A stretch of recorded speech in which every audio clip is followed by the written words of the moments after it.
I am the last of the old Litre trees, a sentinel of time, standing stubbornly upon the hills of southern Patagonia.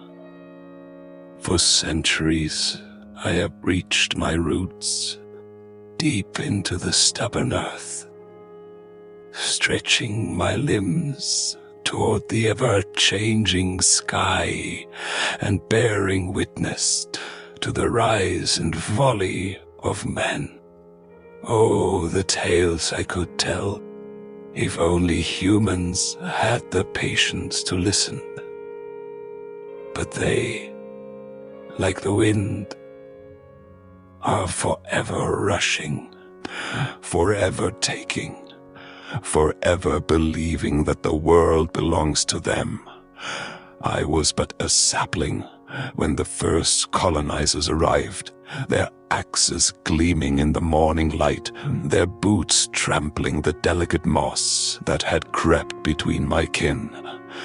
They saw the trees not as elders of the land, but as obstacles to their ambitions. With saws and sweat, they carved away at my brethren, dragging them down the slopes, stripping them of their dignity, stacking them into neat piles to be ferried away. The sky, once dappled with the dance of our leaves, grew vast and empty, a wound upon the land. The lumber trade was their god then, and they worshipped it with fervor. They called it progress. I called it desecration. But all things come to an end, and so too did the insatiable hunger for wood when there were no more trees left to cut. The men, ever adaptable in their pursuit of dominion, turned to cattle. They were still not satisfied with mere clearing. No, they set fire to what remained. I watched.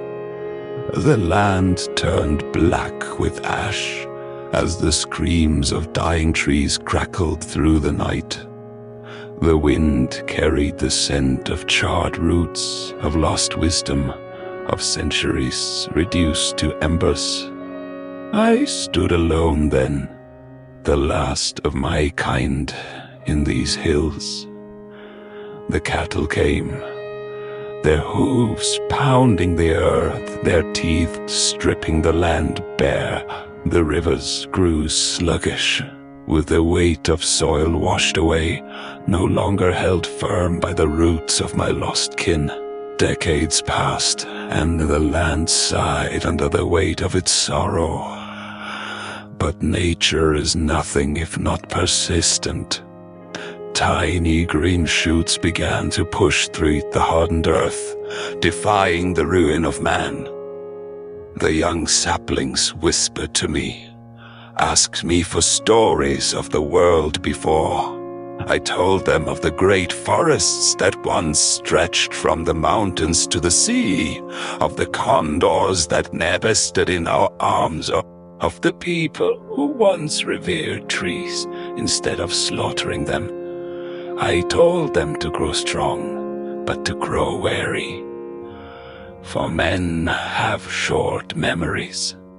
Now, those same men, or rather their children's children, come here and stare up at me with wonder. They call me ancient, majestic, and, oh, that irony, precious.